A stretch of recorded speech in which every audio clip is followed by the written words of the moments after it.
What do squatters do to avoid accountability when caught? On April 15, 2023, police officers were dispatched to address a group of squatters reportedly living illegally in a building. During their investigation, authorities noticed suspicious items and behaviors, particularly in the building's elevator, where the individuals attempted to conceal their unlawful activities.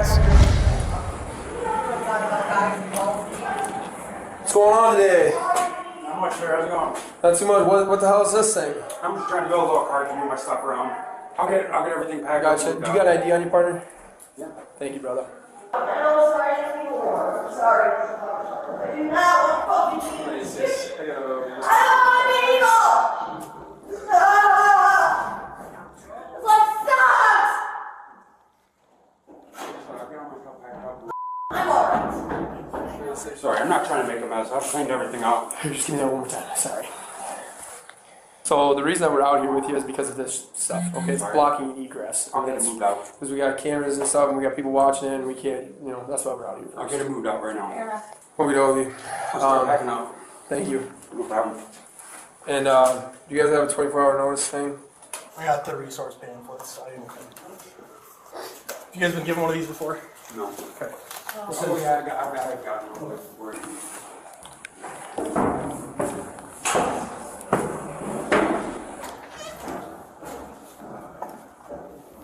Hello? What's up, dudes? What's up?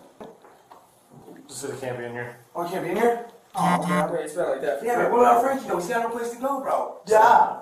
Unfortunately, We're supposed to have set a bed for him sitting on. You know what I'm saying? can't do it here. Alright, I'll move it all out of you out within 20 minutes. Down in the park, I guess. So, man, you can't smoke in here, brother. As officers distributed resource flyers for homeless support, one group member admitted to being homeless.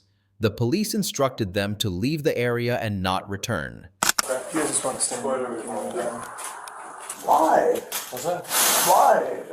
Because we're going to search you real quick. For what? What's that? Do you want to turn around for us? Face wall. Why am I going to jail? Oh, going to jail, buddy. Who says you going to jail? Are you trying? You got anything that's going to poker stick me? No. Okay. You got any dope on you? Just be straight. No. I shouldn't. What that means you do? Where's the dope at then? I don't. Okay, well the average person says no to that question, not I don't know. Only thing I have is that CBD dad vape. Okay.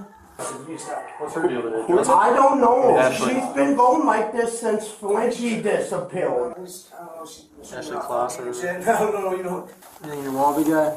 No, Nothing in this tinfoil? no, it doesn't be. What do you mean there shouldn't be? There isn't. Nothing. Okay. Just stay over here by the wall, okay, brother? Appreciate cooperation, man. Can I finish getting my stuff ready to go? Yeah, you can start packing that stuff up. Why am I going to jail? No one said you're going to jail. Just calm down. As long as you stay cool, you're not going to jail. I'm not trying to pick on you, dude. It seems like you guys are singling me out for someone. Because that's what my sergeant said on the camera. What? That you were hot piping. No. She up there by herself? Yes. Wait. What's up? Yeah, she's got me down there. Just A suspect denied possessing drugs, but officers continued their thorough inspection. Shouts from the elevator drew their attention, revealing a suspect acting erratically. The police calmly urged the individual to remain composed to avoid arrest. Ashley, No! what's going on? Can you settle down for her? dope. Can you stop? No, you're not I'm smoking. not- No, stop. Stop. She's got dope in her. Don't! I didn't mean to. Alright, I'll let go. Stop. Put your hands behind your back. Let go, and I will talk. Ow! Ow! I feel the bones. You're gonna fucking kill it. Then stop. Stop. Stop. He's going to jail for sure. You need to stop. I need to be a... You're going to get charged. I am the worst person on this planet. I know it. I'm so sorry, Mike. I am the worst person in the world. And I know it. You're going to jail for sure. Relax. DC attempted battery. Throwing dope in my face is not going to be a good thing. I know, You didn't get hurt. I just want you guys to be okay. Calm down. Under control. When officers approached the suspect in the elevator, the individual resisted and attempted to assault them using a controlled substance. You're gonna get hurt. I didn't say that. Okay, then relax. Don't kick us and I won't kick you. All right, respect and respect. Deal? Okay, deal. Okay, Don't take his leg off, but don't you kick then. I will not. Deal?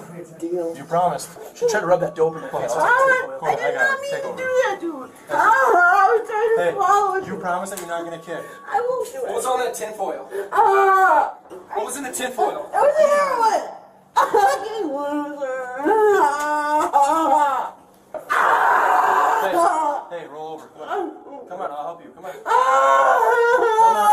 Hey, come on. I'm not hurting you. Sit up. No, I just wrecked. Sit up. Sit up. Come on. Come on, sit up. Here we go. Just stand up. All right, I know you're sorry. Come on. I'm usually really. Hey, what's up? Stand 7 feet out. 7 feet out.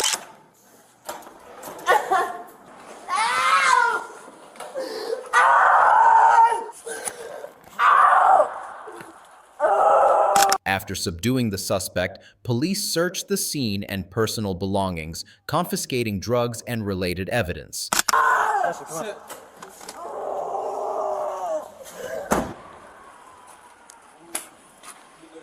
I'm fine. She just tried to rub dope in my face. Okay. So I don't know what's in there. Where'd you rub that? She's trying to rub it on my face on this side. Look up. Look up.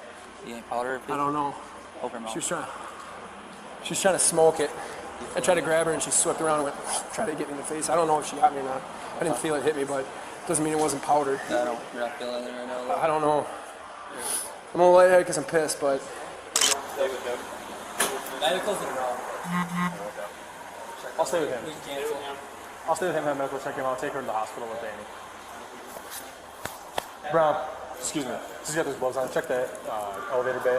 See if there's anything. I think she ate it right off there. I don't think there's anything on it. If it's burnt, I don't think if there's dope on it, let me know. There, she's got like other stuff in that. You want the ID card and everything else out of there too. That's hers. The suspect was charged with resisting arrest, assault, disorderly conduct, and endangering public safety. Punching a police officer is wild enough, but locking the door and getting its owner arrested? That's next-level chaos. On July 8, 2024, in Peoria, Illinois, police were called to investigate a reported home invasion. But as they began questioning those involved, the situation took an unexpected turn. The alleged intruder turned out to be the homeowner, while the occupants were unpaid squatters, labeled as unlawful occupants by authorities. Hi, Abigail, right? Hey, what's going on this morning? So, this is not a private residence. This is, What is it? one building of a network of buildings that are part of a 501c3 nonprofit organization. I am the founder and director of that organization. What is the organization? It's called the Community House Network. You can look us up online, you can see your website, you can see Okay. about our programming and the different houses. This used to be run as a sober living, and now it was turned into like a community liaison position, someone who would be embedded in the community, an embedded ambassador of kindness is what I called it. Okay, so do you own the house? The Community Foundation owns the house. The Community Foundation. The business And owns you the are house. the Founder and director. big boss of them. Yes. In my overalls and all. Okay. So then why did you choose this morning to come over to this house and have this interaction? Well, the thing is that they changed the locks on the back. I cannot get in the building. I need to have access. Our food, our materials for our programming are stored in the basement here. I need to have access to that, and they've known that all the time. Even that upper room that was never meant to be a place for their living space, that was for our materials and an office space for me. So that had a lock on it. I took it off just out of courtesy so that they can... Abigail explained that the squatters had changed the locks, preventing her from accessing the basement to retrieve food and supplies needed for her organization's program. They refused to cooperate. Used for the project. It never was given to them as a residence. They were employees of the organization. So are you telling me that there is no written agreement between this organization and them as far as living arrangements go? No, There's no written agreement. there's none. There's no written agreement. Okay, why would that be? Well, we were developing the position, so I have a description of the position. Let me ask you this. I'm sorry to interrupt. I could have given. How long have they been here at this house? He's been here 3 months. She's been here 4 months. Okay. So then you've been a landlord long enough. We'll call you a landlord for all No, intents prefer and not. purposes. No, I'm not a landlord. Okay. I'm a business. As the owner. organizer of Yeah, this thank arrangement, you have been doing this long enough, right, to understand that when somebody's been in a residence or a building like this for that amount of time, they have established residency under the No, law, I right? don't know anything like that. I don't know that. Okay. That sounds It would ridiculous. be beneficial if you would look into that because they live here now, whether you like it or not, and they have certain rights that you have to respect. Well, I'd like to point out that For the good of your organization, you need to know these things. I will never, ever, ever have people living in this house again. I Okay. will never, ever, ever. Have you Have told them that residents. they have until the end of next month to get out of here? Is that true? Prior to, I said I will give you time to get out, and that was with the agreement that you will continue to do the work that I hired you. Abigail insisted she wouldn't allow anyone to stay in the building and demanded the squatters leave by the end of the month.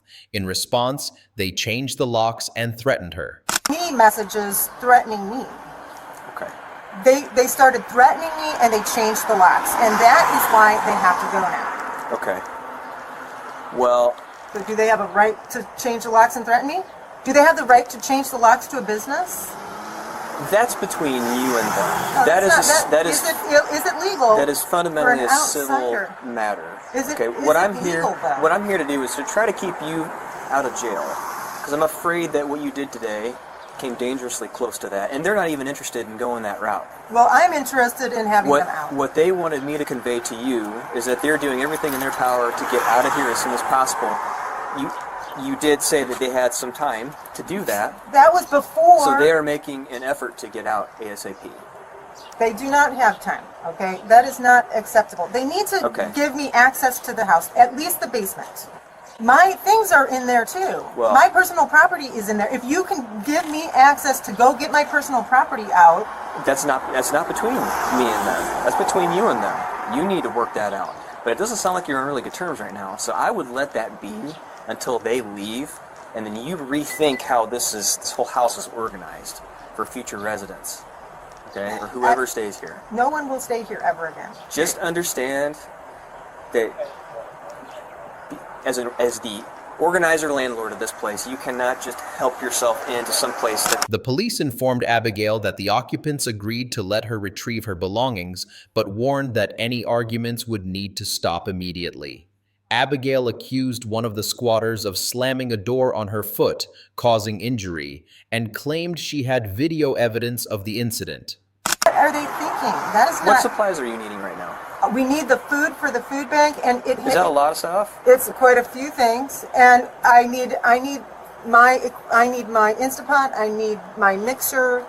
I need my books that I use for programming. I need access to the basement with all of our art supplies for the programming. Okay, why don't you give me just a moment and let me see if they're willing to do that for you.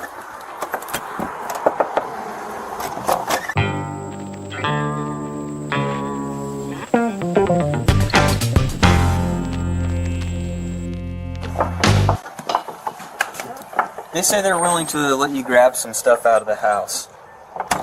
So, but just understand that the minute that you start arguing with them and if it goes south for any reason, we're going to have to cut it short. All right? You're gonna take me to jail? That could be entertaining. I'm not planning on Listen, doing that, no. he slammed the door on my foot. I have it on video. What rights do I have there?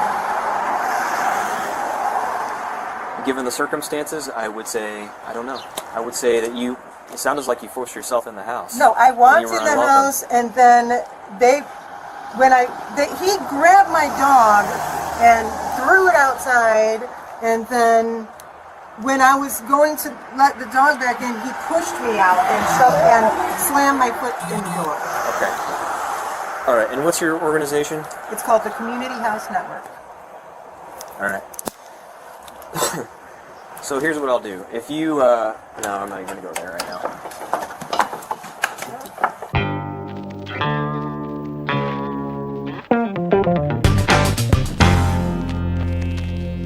Hey, Abigail. You went into the house today, right? It is my property. Okay, so you did go into the house. You were videotaping at the time. Can I see that? The video? Please?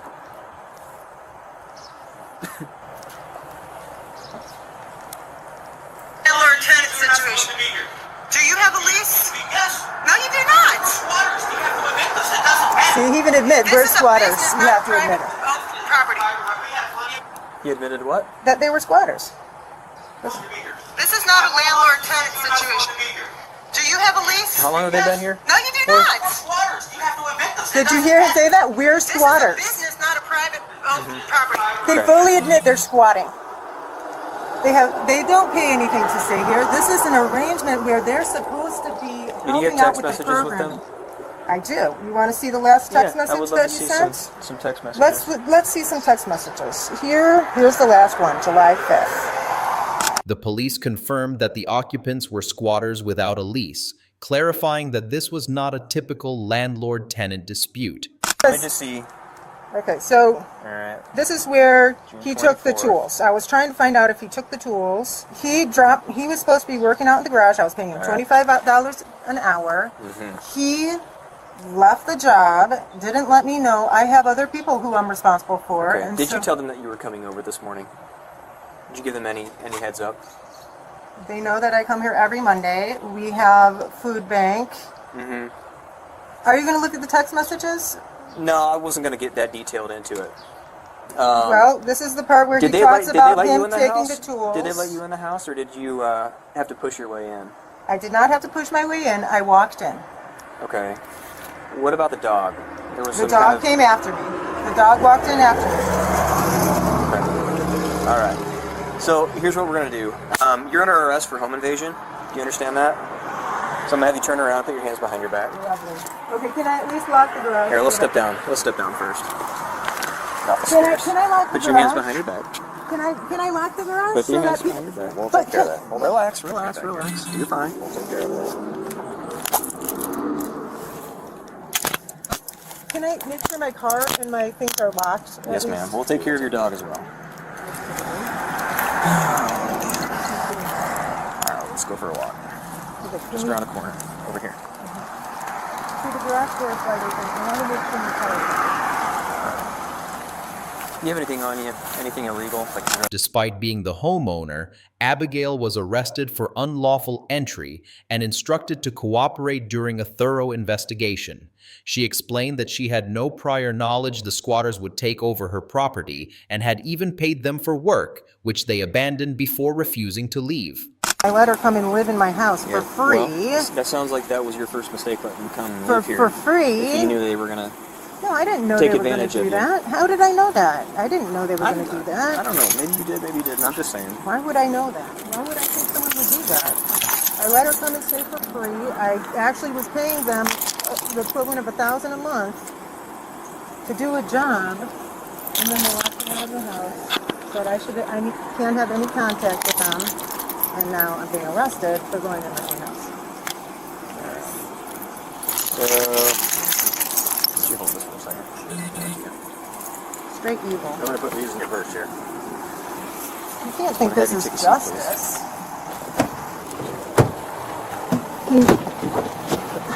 Is my car going to get locked in the... I can do that for you. And the garage door needs to be locked. Because people could walk in there and take this thing. Okay.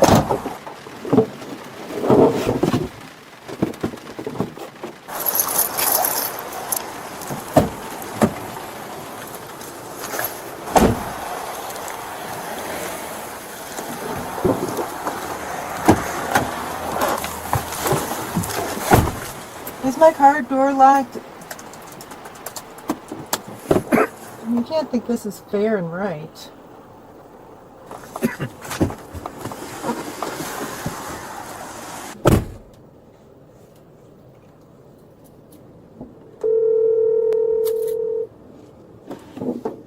Hey, Ethel. From the police car, Abigail called a family member, expressing frustration and disbelief at being arrested on her own property. So hopefully he'll come and get me, but right now I'm in the police car. I went in there, I said, you can't stay here. This is not a tenant-landlord situation. And then they called the police and the police arrested me. Why would they arrest you when that's your property? Because, I don't know, tenants' rights. Oh, Jesus. Insane. I gotta go. Here comes the police. Okay, bye. Okay.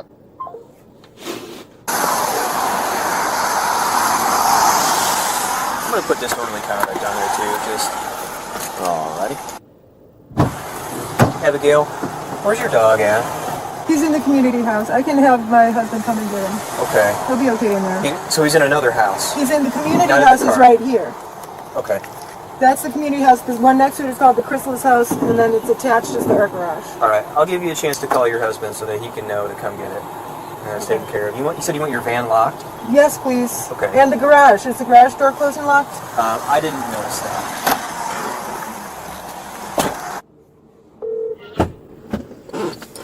Hey. What's your husband's, I already texted him. You texted him? Yeah, I still have my phone. I'm in the police car. They arrested me for home invasion. To the people who are the squatters. One of the two squatters, Sarah Stewart, sought a protective order against Abigail, but the court denied it on July 24th, 2024. Video evidence captured the incident of Abigail's foot being caught in the door and highlighted the heated disputes over building access, underscoring the complex and contentious nature of the property conflict. I actually paid them to do a job which they stopped doing. So I fired them, and then they refused to leave. And they said, squatters' rights. Anyway, I don't think I'm supposed to be on the phone. This guy's being nice and letting me at the moment. But I've got... Okay, well, is there something I can do? I don't know. Just pray. It's so ridiculous. I mean, I don't even want to do this anymore. Abigail, you just want this door pulled shut? And make sure he does the handle lock, because there's a lot of equipment in there. There's a handle lock, I guess. Yeah, if you do the knob. wants you to try I to have do. 2 people coming to work today. Abigail, I feel like I just need to say this. Normally when people believe that there are squatters in their house, they call the police first. Did you know that? I didn't know that. Yeah, it's a pretty common thing. I would encourage you to do the same next time. Oh, there's Joe. There he is. Can I at least let him know? Let them know what? That I'm not working today. Is he looking for you? Yes, he's looking for me. Are you looking for Abigail? Alright, she's in the back of my car. Yeah. You want to talk to her real fast? Alright. So much for the neighbors. Let's just make it brief, okay? What do you need to say to him? I just want to let you know. So I was arrested for home invasion because I went into the Chrysalis house. You went into who? I went into the house, the brick house. That's your house. Property owner, a charitable pillar of her community, was charged with criminal trespass to a residence and with disorderly conduct. Court records show that Sarah Stewart, one of the 2 squatters, sought an order of protection against her, which the court threw out on July 24, 2024. Now, what do you think? Was justice served? What is your message to Sarah Stewart and Pat, the 2 squatters? Imagine coming home to find a naked stranger in your house. What would you do? In March 2024, at an Airbnb rental in St. Augustine, Florida, a couple returned from an outing to discover a naked woman inside their rented home. The woman, who called herself Anastasia, claimed she had booked the property but appeared intoxicated and couldn't provide clear proof of her reservation. Police were called to investigate, verify her claims, and confront the woman, who repeatedly changed her name and refused to provide her true identity. On this side? Okay, so we just were in an Airbnb. I thought I locked it. I'm pretty sure it was locked. We came back. We went to dinner. We got a few drinks in the distillery. Came back. Tried to unlock it. It wasn't unlocking. And then somebody opened the door, completely naked, and went. We rented the room. Closed the door. We rented the room. I could show you our Airbnb. Yeah, you might show me that real quick. Yes. Like I spoke to the young lady that rented us the Airbnb. This is all my confirmation information and how to lock the door and how to unlock it and get in. I only saw the one young lady that was in there. Was she with you? No. Okay, so No, it's sir. a lady It's, and a it's guy? my boyfriend that is blocking the door right now because we weren't sure if all of our belongings are in there. We didn't know if she was trying to leave any of our stuff.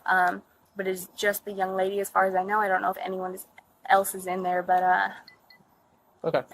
that's it. That was All right. very unexpected. When you guys left, did you lock it? Yes, sir. Okay, so they would have had to have a code to get into.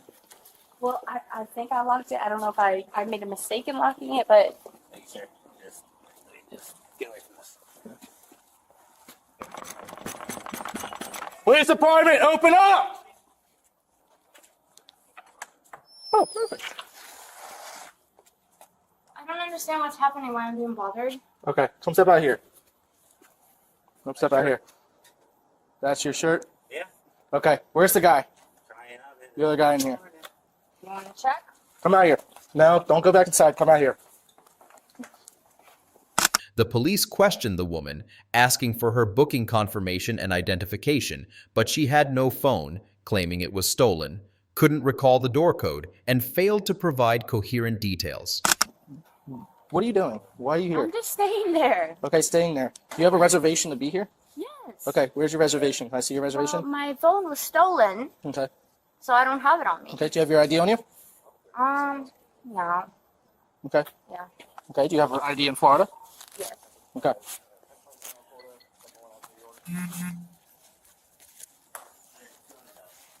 What's your name?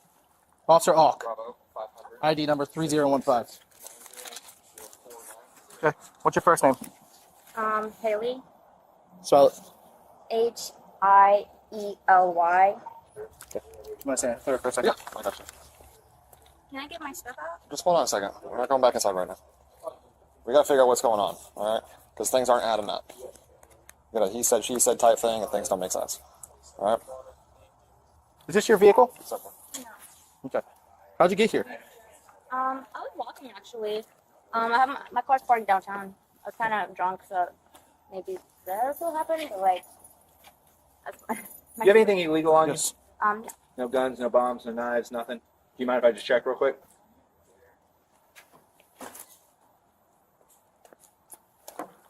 Okay. We're going to go anyway. Okay. Hey, come here real quick. Yeah. Does this look familiar? $100 bills. That's my beloved watch, yes. She insisted everything was paid for and mentioned having a receipt, yet she couldn't produce the correct door code or any proof of payment. You have nothing else on you right now? Mm-mm. Okay. You're going to walk with me. All right. Can I get some shoes? I'll pull the car over. Okay. Can I have some shoes? Did you come with shoes? Yes. Is that your bag? Yes. That's not your bag? I also have a backpack in there. You can look at it. We'll go through it. Oh, man.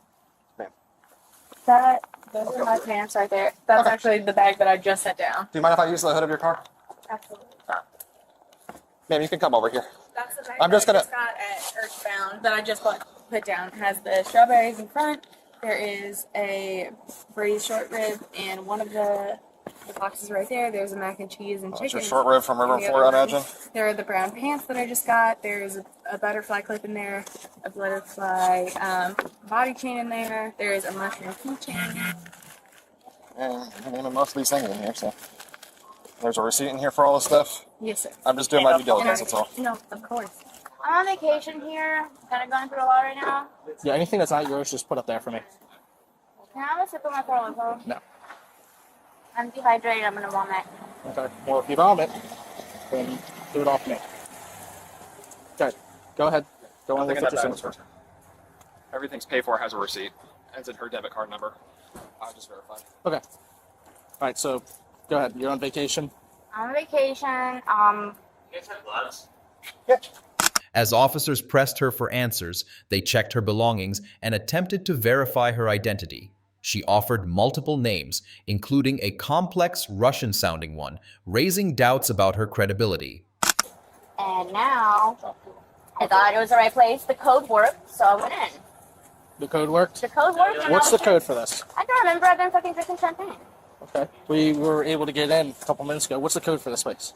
I don't remember. It's like 3374 or 3347, 3477, something like that. sound anywhere close. Okay. Well, how do you know what the code is? These people actually stay here. Oh, okay. Well, it was my bad. Tell you if you want. No. My bad. Like. Yeah, right now. Yep. So, how did you get in the first place if you Yeah. don't know what the code is now? The code worked. Yeah, but 3347 worked. Yeah. It was like those three numbers, the combination of those three numbers.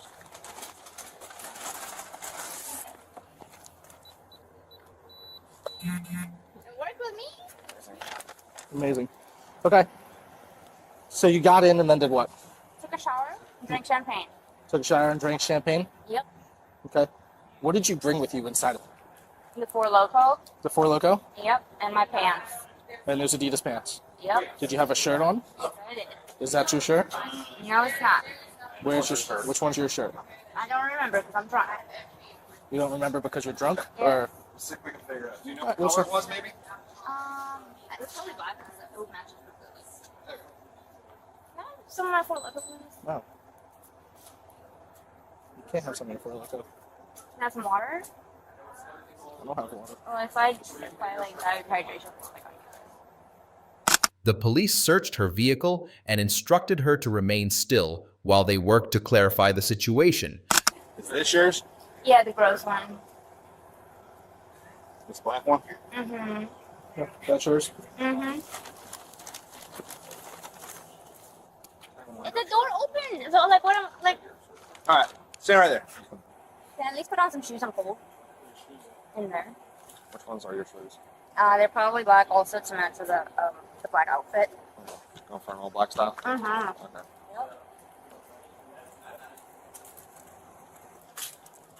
All right, come here. Well, hey, did you ever get an actual real name from her? I got it and ran through the thing right now. I didn't check anything in the car, but I got the name from her. Dispatch ran her 5429. You only done that once, right? Yeah. They said no record found. She Oh, gave did you they? a fake name. Okay. Oh. Maybe I misspelled it. Maybe you mistold it. Oh. What's the name she gave you?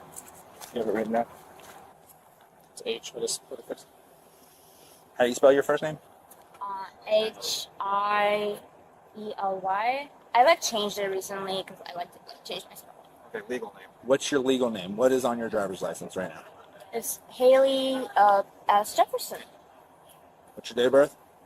It was August 19th, 1997. Hiely. Yeah. And your ID's from Florida? Yes. Okay, well that's not your real name. So if you don't, here's the thing, if you don't tell us your real name, you're going to get charged with that.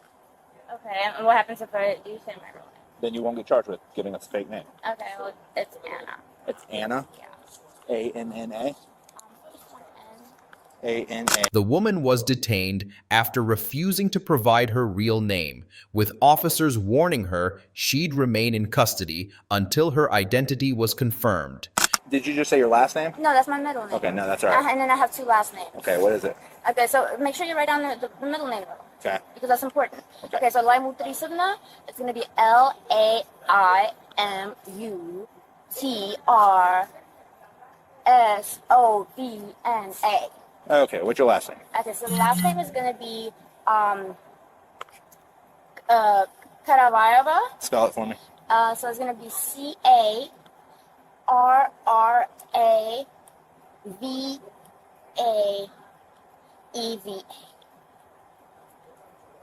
And then I have a second last name. Okay, what is it? It's like I just changed my name. It's Matroshovna. Spell it. So it's gonna be like MATRISHHOVNA.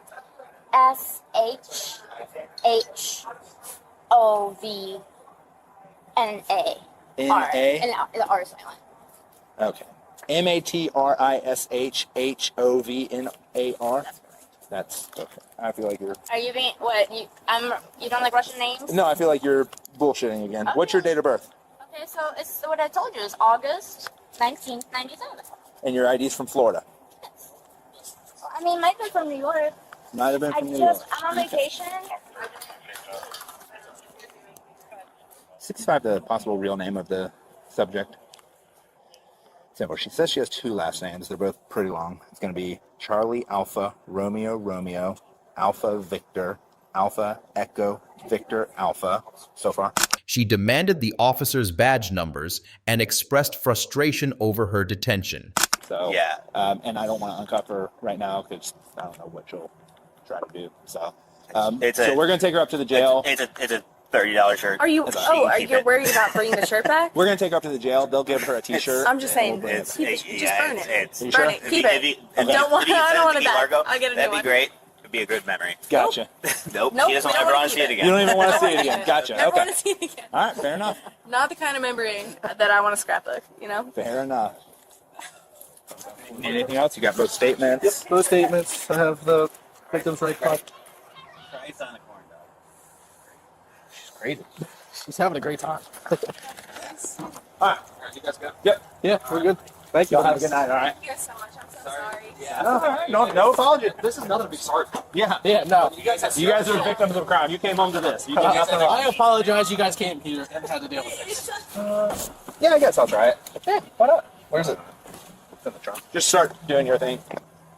All right, scoot this way, but face that way. I just need your. You take a picture of me? Nope. Oh. I just need your hand. Scoot this way. Come, It's come kind of this way. difficult with the handcuffs on. Come this way. And face that way. Which way? Away from me. Uh-oh. You don't like that anymore? All right, give me your right hand. Oh, fingerprints. Wow, that's like a fun thing. Your hands are warm. They're not. They're soft. Never. Are you writing an essay? Are you looking at college? Or always looking at silver? It'll be on your arrest report. It'll be on your arrest report. I'm gonna sing really loudly. That's fine. Serenade us.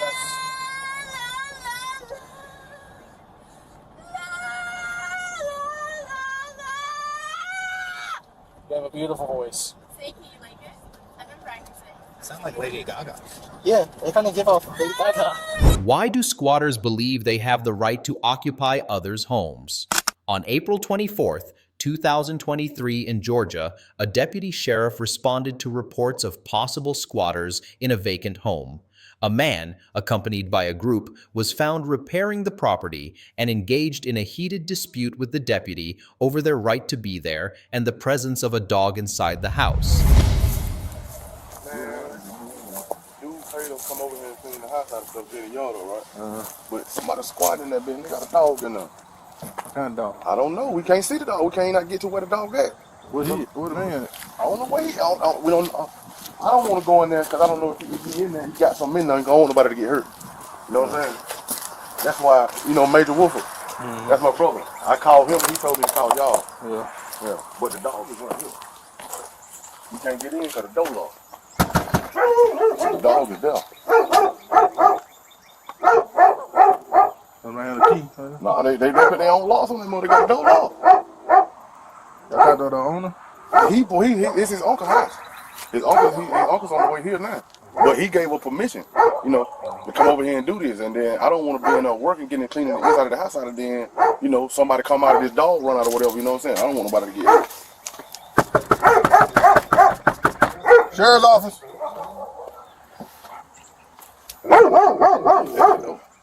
He sounds like he a big dog. You know what I'm saying?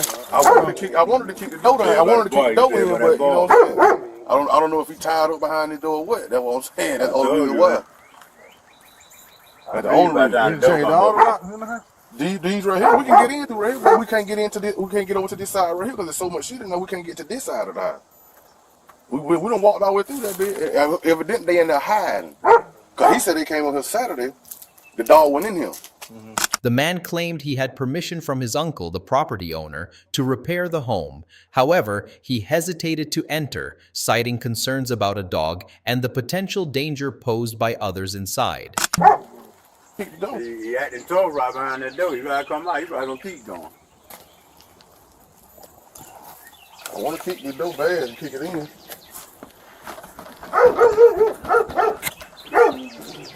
I don't know. It gotta be replayed. How right? He gonna fix it up anyway.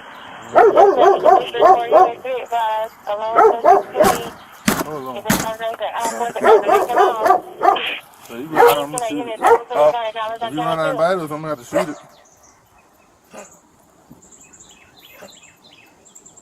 Somebody in here, man. You heard that? Somebody in there, huh? Somebody in here. You hear somebody? Yeah, somebody in there.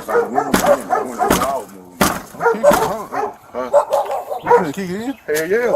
You gonna kick it. You playing right. You gonna kick it. You gotta be ready. Cause when I kick that bitch, don't get the way now.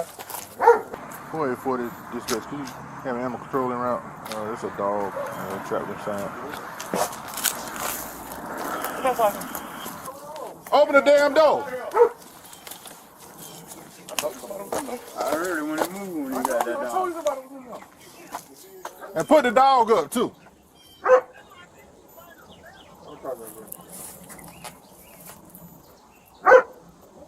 I knew somebody was in there. Every day he said, boy, he was moving there, he was carrying my bone, but that was straight. Hey, with the goddamn helmet. No, that bitch crazy out with this bitch. He been in there the whole time. I knew I heard it when he moved. Hey!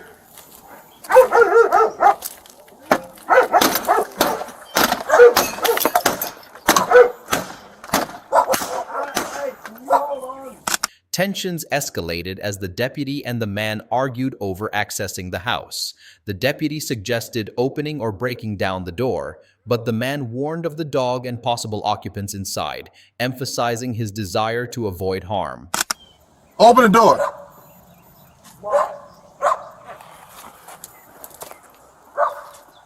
If we had to kick this door open, going to jail.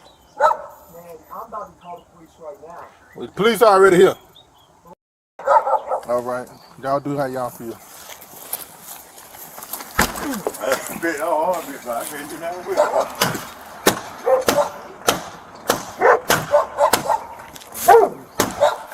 Yeah, hit it right there, right there. Get the plywood.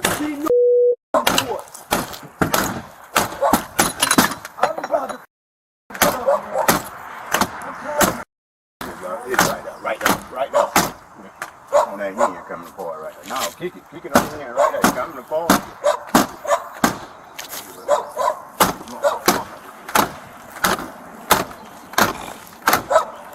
Get that piece of wood with you now. Get the piece of log. Cause you gotta hit the damn dog. Both his ears and the head. He got something behind the door. The door open, he got something behind it. You get slid something behind that door. Yeah. The door open. Something behind it. There's something behind the door.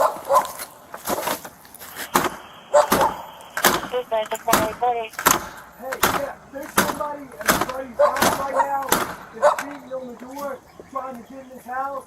And they just said they were they my door right here. What a damn dog is. Oh, right. Yeah, there's actually a police officer. Yeah, get your... Another officer arrived, introduced himself, and attempted to clarify the situation, but the confrontation intensified. The man was handcuffed and accused of assaulting an officer. He cried out for help, claiming the police were attacking him and had taken his phone. Me right now. All I'm doing is cooperating. Hand behind your back. Ma'am, help me. This is my dog. friend's house. Get the dog, man. All right, can I get my dog? Why are you arresting me? Can I get my dog? Can I get my dog, please? He's attacking me right now. He told me to get my dog, and now he's attacking me. And he's trying to take my phone. Help me! Jan! Help, Jan! Wait, he's cuffing me. They're trying to help me. Back now. Jan! Help! Help! He's attacking me! Help! Help! Help! I'm not doing anything! He's attacking me! I'm not doing anything! I didn't resist! Get your hands off me! Why is he attacking me? Police brutality! Brutality! These guys are attacking me and laughing! They're laughing and attacking me! Zane! No! Why? Zane!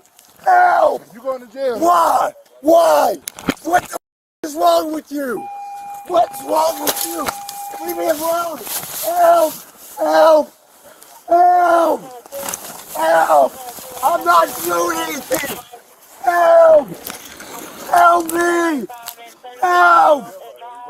Huh? I haven't done anything! What's wrong with you animals? You're an animal! Oh, Y'all are some crooked little cowards. You're a crooked, nasty, ugly bitch. You're a nasty little pathetic coward. You. I ain't scared of you. You're a rat. A rat and a pig. Yeah. The man repeatedly called for assistance, denouncing the police as brutal and dishonest, while insisting he had done nothing wrong. He shared personal anecdotes about the dog and his family, further accusing the officers of cruelty and deceit. Please, what's your name? What's your name? You're a faceless coward. Please, let me go. I'm leaving. My dog. Somebody dog. My mom. Dog is my dad. Please tell them to let me go. Y'all are rats. They're crooked. They're crooked rats. Please. I didn't do anything wrong. Tell them to let me go, please. Rose works in processing. She's crooked and dirty. Like the other guy. Y'all are rats.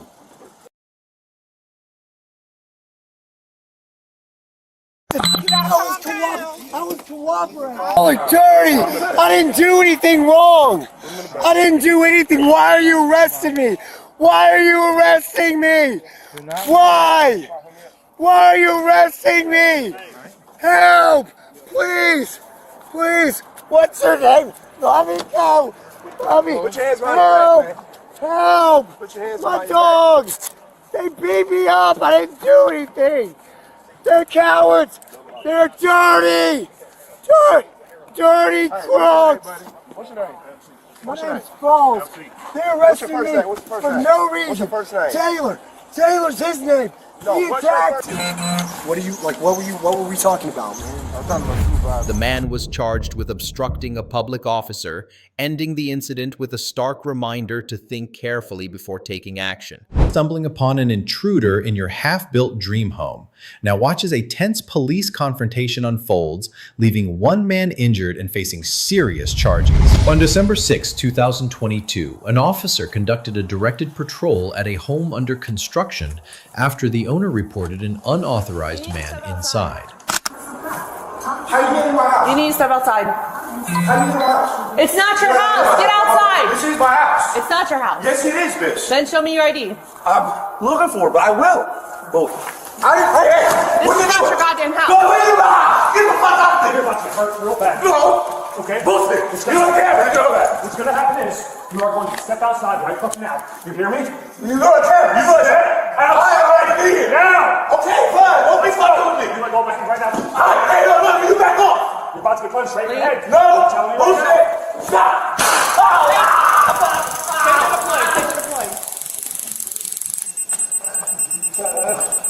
Lay down. Grab the other arm. Put your arm out. Put your other arm behind your back.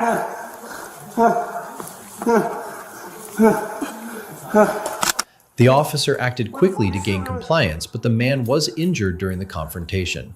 This serves as a reminder not to resist when law enforcement issues commands. What's gonna happen is I'm gonna roll you on your ass. You're gonna sit down. If you start acting squirrely again, those probes are still in you. She's gonna hit you again. Do you understand me? Okay. Go ahead and roll over towards me, please. No, you were. No, you're done. You were about to fucking spit on me. No, I was not. I ain't doing it. No, I heard you hocking a loogie. I'm not hocking a loogie. You're making something No, up. you're staying right there now. This is why I can't do nice things, man. I don't want to have nothing, man. Stay there. Where am I bleeding from? From the side of your head. How? What? How? There's a small cut. Impact? There's a small cut on the side. Okay, so I think. Look, man, why are you arresting me? Stop. Why are you stopping me for a single one? Stop trying to move around. Just stay right here. You were given an order by the other deputy to come outside. And you I was trying to. You came up on me. No, you weren't. I got blood everywhere. The officer then read the man his Miranda rights. They waited for paramedics to arrive and assess his injuries. He had a cut from the struggle, which the paramedics cleaned and bandaged temporarily to stop the bleeding. Once stabilized, he was placed on a stretcher and transported to the police vehicle. Have a seat, please. Have a seat, please. This is how it's done, yo. You don't come up on somebody first thing in the morning, tase them and shit, and then take them out of their home. That's just not how it's done. So I don't want to sue you. I'm gonna need one of you guys to come with us in the back. Yeah. Of the restraints. And we're going to short point, so we'll be just a couple minutes.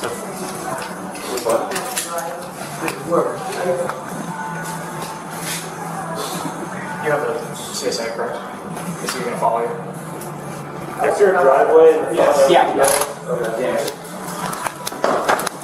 So, do you have anything?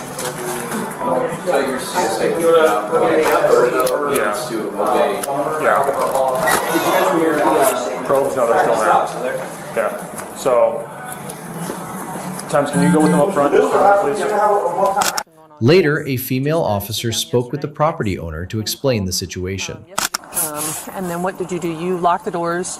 I went in the house. I made sure all the doors were locked. The back slider was open, so I locked that again. The garage was propped open, so I shut that. And then I locked the rest of the house, and I changed the code on the front door. Okay. And then this morning, actually, just let me explain to you what happened was, just to kind of keep watch of the house, I came by this morning, and I came out the backside.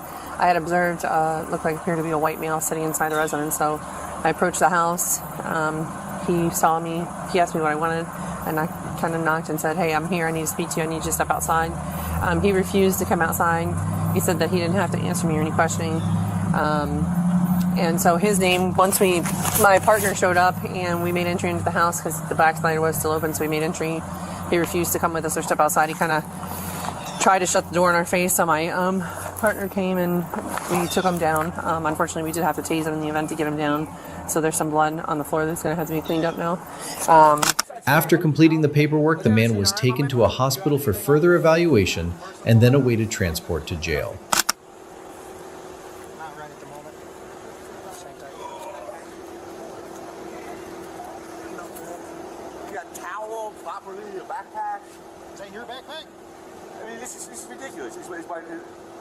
Can I look through to see what you have in there?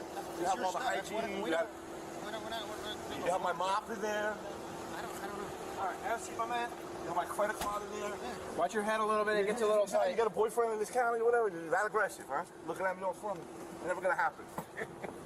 Just look to your left for me. I'm gonna grab the seatbelt for you. Just look to your left for me real quick. Thank you. Somebody on the salutes. Let your eyes out.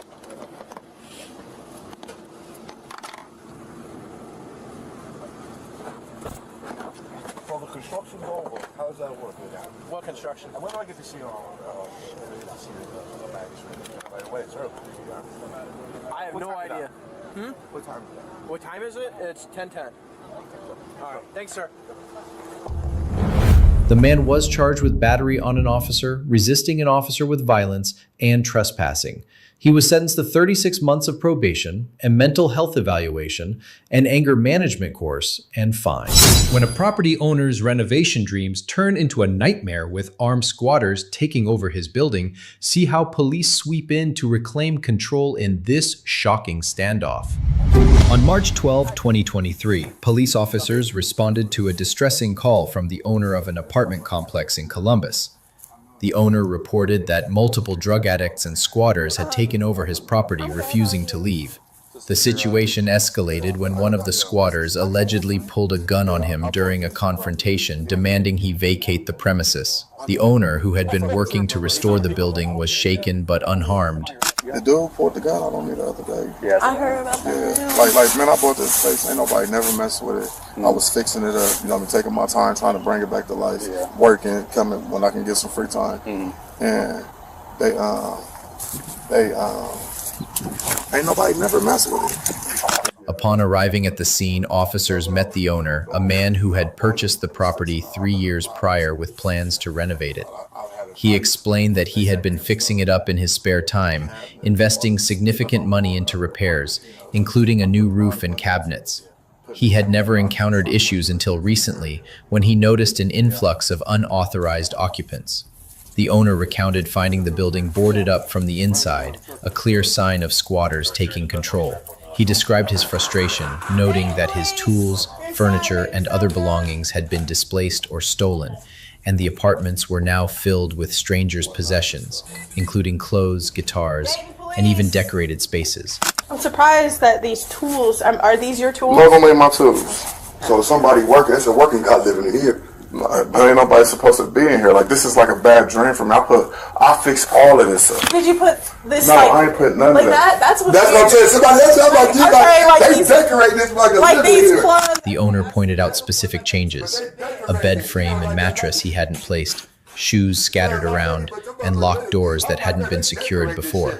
He mentioned coming to the property on Thursday to pay taxes and discovering people bringing bags inside, a shocking sight.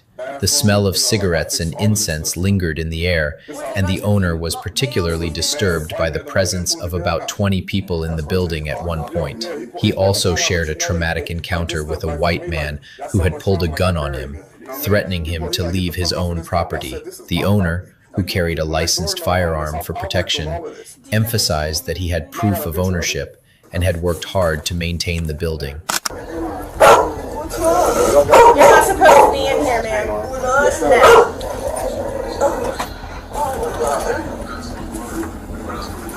Now, that lock ain't locked up anymore. Yeah. So that means some people might be more locked in here. Is that door open?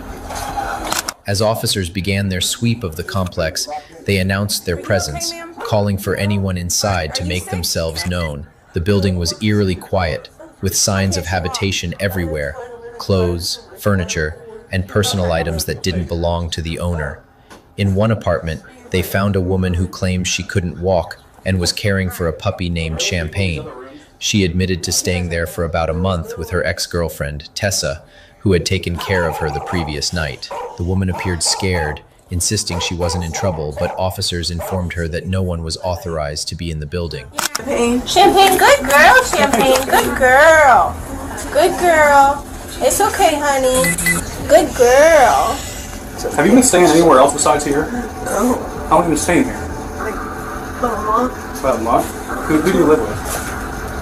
My ex-girlfriend. Your girlfriend? How's Champagne? She's friendly. You wanna go for a walk? You wanna go for a walk? Nope, not that we found so far. What's your name? Further into the search, officers discovered a locked door and heard a dog barking. Cautiously, they proceeded, finding more evidence of squatters' presence, including a fire hazard near the front door. In one room, they encountered a man hiding under a bed, refusing to show his hands despite repeated commands. The situation grew tense as officers warned him multiple times, counting down and threatening to use force if he didn't comply. Eventually, the man surrendered, but not without a struggle. He claimed he was scared and even threatened to harm himself, but officers secured him without further incident. A BB gun was found nearby, though it was unclear if it was the weapon used to threaten the owner. I quit. Take his ass.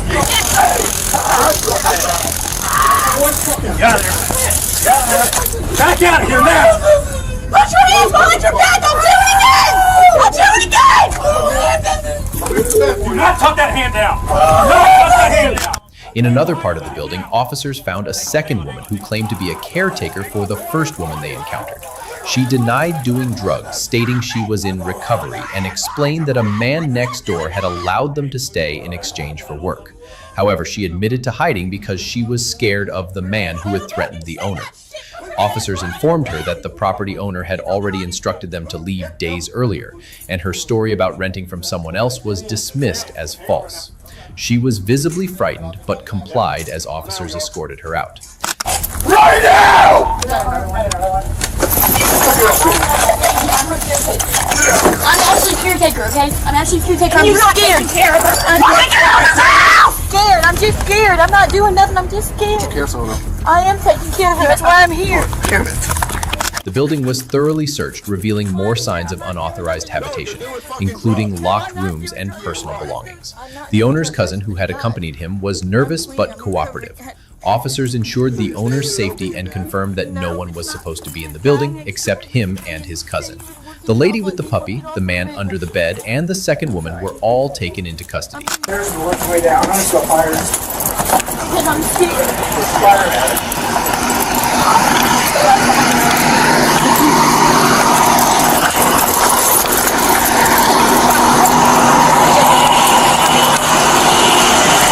The homeowner, though traumatized by the ordeal, remained unharmed and regained full control of his property. The incident was a nightmare for him, having poured his savings into restoring the building only to find it overrun by squatters. The police cleared the premises, ensuring no further threats remained. Taking very good care of her.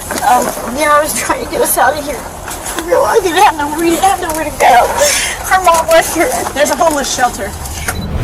The 3 suspects were arrested and processed at the station. Their charges included criminal trespassing, possession of drug paraphernalia, and, for the man who had hidden under the bed, additional counts of resisting arrest and assault with a weapon for threatening the owner with a gun. Caught red-handed in a stranger's apartment, a desperate man pleads for mercy. Will his heartbreaking story sway the officers? Or is jail his only destination? On March 26, 2024, police officers entered the apartment and noticed a man who appeared startled. One officer remarked that people get evicted from such places and questioned the man's presence. The man hesitantly explained that he was doing all right and was about to put his clothes on. The officer sternly informed him that he was going to jail and needed to talk. The man pleaded for a moment to call his partner, but the officer asked if he was alone, to which the man confirmed he was. When asked about his shoes, the man said they were in the back and denied anyone else being present. The officer inquired how he entered the apartment, causing the man to stammer nervously. Is it just you here? Yes, sir. Where's your shoes? All in the back. Anybody else in here? Anybody else? Not there. How'd you get in here? Oh, God. The man desperately requested to gather his belongings, explaining he was in a bad position. The officer dismissed his plea, stating that breaking into the apartment was the wrong choice. The man recounted that his mother had kicked him out and he had sought help at the police station for housing but was turned away. He emphasized his efforts to get his life together, including trying to find a job. The officer clarified he wasn't a social worker and couldn't assist with those issues. The man pointed out his packed bags, mentioning he was about to leave after eating a hamburger, and begged to show the officers what he needed. Back there. We have no place to put it. The county won't take it. They can take the bags, can't they? So No, they won't how take can I get that, it. though? They take personal property, like what's on you, that's it. So why would I have to go through this if I'm just trying to get my life together, though, guys? Like, I couldn't get no super sweet job like you got, you know what I'm saying, to just come in here and take somebody away and kidnap them, but I'm saying, what the... The officers refused to take his bags, stating the county wouldn't accept them. The man questioned why he had to face this ordeal while trying to rebuild his life, expressing frustration about not having a job like the officers. He admitted he never intended to break into an apartment, but explained his car was towed, leaving him no place to stay. He pleaded not to be arrested, but the officer declared it was too late. Back there, my wallet and things like that. Where's your wallet at? Thank you. Can I show you? Yeah. Just the wallet, though. No, just the wallet. Where's the wallet at? I need those pants right here. Could I get these whole pants? The man asked to retrieve his pants and wallet, pointing to a pair of pants and insisting he needed everything in them. He identified 2 bags as his belongings and listed items like his cell phone, charger, Bluetooth, earrings, and wedding band, urging the officers to show compassion. The officers collected his wallet, phone, charger, and earrings, but refused to take the bags, reiterating the county's policy. The man mentioned his broken pinky, a mouthguard for sleeping, and stress balls for his hand, explaining he had been hospitalized and faced threats. The officers denied his request to include the mouthguard in his belongings for jail. Really appreciate that. So at this point, that's a little out of our hands, man. I'm trying, though, guys. I haven't been doing anything illegal for real. Yeah, you are. You're in and out of the apartment because I've been... The man continued listing items: winter gloves, bananas, slippers, while the officers maintained they could only take what he carried. One officer offered to deliver his belongings to his mother's address across the street. The man provided the address, 231, but noted she might not answer the door, suggesting they leave the items outside. The officer agreed to handle it later, prioritizing the man's arrest. The man requested additional items, including a toothbrush, clippers, and a respirator mask from a BB gun game, and asked for water due to thirst. The officer provided water and the man thanked them, still asking for his items to be packed. As they prepared to leave, the officer warned the man to think carefully before repeating his story to a judge. We got the coat. You can't take it back later and get this Steve. Don't like, I'm not trying to anybody, bro. I just need my life to get. Where's your mom? See across the street. What apartment? Across the street. The man was arrested for breaking into and staying in an apartment that wasn't his, a crime worsened by his attempt to justify his actions with his hardships. A woman hiding in a closet claims a mysterious stranger let her into a vacant apartment. Discover how her story unravels in this dramatic police encounter. On November 27, 2024, at approximately 12:15 a.m., Davenport Police Department officers responded to a property manager's report of a break-in at a vacant apartment he was hired to repair. The manager reported that someone had piled items outside to climb through a window and noted that the front door was unlocked. He mentioned having keys and believed the window should have been screwed shut unless someone had forced entry. He confirmed that the entire building was vacant, with all apartments empty. Hey, Yeah? what are you doing? Laying here when the church open? The Huh? door's open. There's no sign that says you can't come in here. Do you live here? Villa let me in. A black guy. Who is it? Villa? Billa? Yeah. Billa what? The officers searched the apartments, announcing their presence as members of the police department. In one unit, they discovered a woman hiding in a closet. The back door of the apartment was unlocked. When questioned, she stated that a man named Villa from a church had allowed her to enter, claiming the door was open and no signs prohibited entry. She denied residing in the apartment but insisted that Villa, whom she described as a black man, had permitted her presence. She maintained she was unaware the apartment was off limits. You're gonna go as Jane Doe? Why are you taking me to jail? Because you're trespassing. There's no sign. Someone brought me in here. Do you live here? He brought me in here. I don't care, you don't live here. Well, I didn't know that. Well, when you walk into an apartment and there's nobody in here and you're sleeping in a Well, he closet, said I could come in here. then you know you don't live here. Well, he said I could come in here, so I didn't know. Okay, well, clearly you know because you're sleeping in a closet. He brought me up here. I didn't know I couldn't be up here. He didn't say I couldn't. What's your birthday? I don't have one. When asked for her name, she provided Tella, asserting it was her complete name without a last name. She refused to give a date of birth, explaining she did not celebrate her birthday. She argued she should not be arrested as someone had granted her entry, and she did not know she was trespassing. The officers informed her that sleeping in a closet indicated she knew she did not belong there. She continued to deny wrongdoing, insisting she was unaware of any restrictions. One or two easy folders. Alright, turn over. Stand up. Or sit up. Lay down. All you do is give us your name, be cool. You got some warrants or something? I don't have a name. I just know what my name is. As the interaction intensified, she became uncooperative and resisted arrest. During the struggle, she swung her arms, striking an officer. The officers restrained her, and she accused them of misconduct, describing them as nasty and disgusting.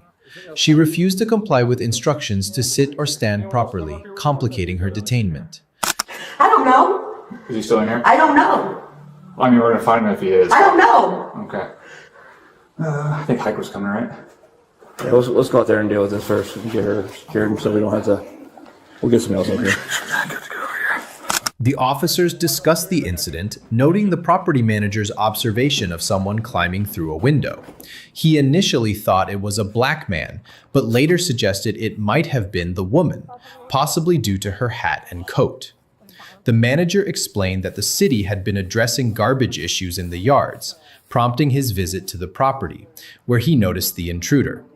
He planned to screw the window shut, acknowledging that trespassers might still break in. No, I want to just lay down. Okay, well, you can lay down in jail.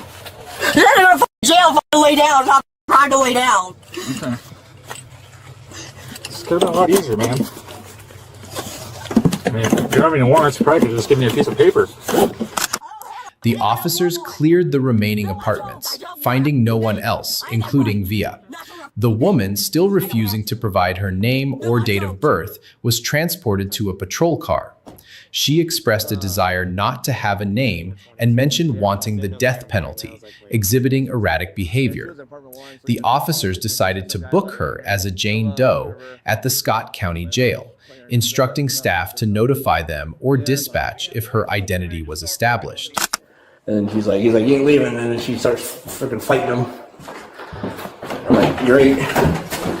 We tried to get downstairs, but this is all busted. And the property manager and officers reviewed the charges, agreeing that the woman's actions warranted legal consequences. They noted that, although she had not been formally trespassed prior to the incident, her method of entry through a window and presence in a vacant apartment indicated she knew she was unauthorized. The physical altercation, including her striking an officer, further supported the charges. Hang on. Touch me, you're sick. You're sick. Want to touch somebody? You're nasty. You're disgusting. I want you to so bad. You're disgusting. Touch somebody's body. They want me to touch. You're nasty. I heard the girl touch somebody. You don't want me to touch. Huh?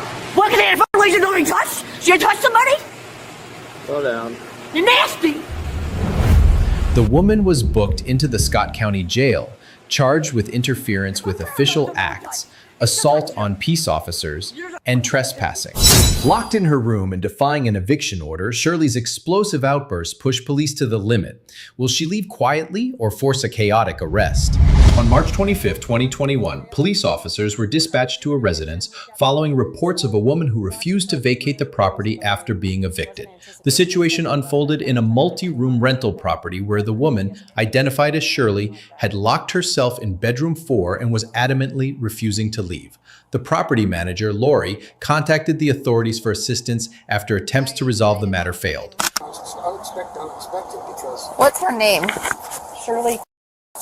Do you have a social anything? I don't have any of that. We never do for an eviction. Looks like it's an unusual spelling though, if that is even correct on this paperwork. Upon arrival, officers met Lori, who explained the situation. She described Shirley as a tenant who had been served an eviction notice the previous Wednesday with the paperwork posted on her door. The eviction had been granted through municipal court, but Shirley was uncooperative, locking herself in a room and refusing to leave. Lori noted that Shirley had been living at the property for at least 6 months, but provided no further details about her background, such as a social security number or date of birth. Lori mentioned that she hadn't run a background check and was unaware if Shirley had a caseworker. She described Shirley as a big girl and psychotic, warning that her behavior was unpredictable. Officer Sapper with the Ag Police Department. How are you? Hey, Shirley. What's the problem? What's the problem? Your money or your car? Shirley. Shirley.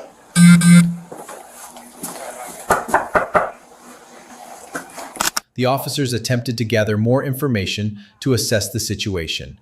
They asked Lori about Shirley's details, such as her height, weight, or any outstanding warrants, but Lori could only provide limited information.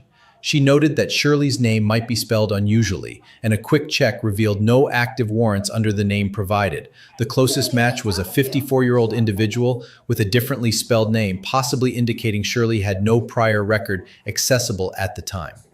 Lori also shared that Shirley had been screaming about being followed, though no one was pursuing her, suggesting possible confusion or mental health issues.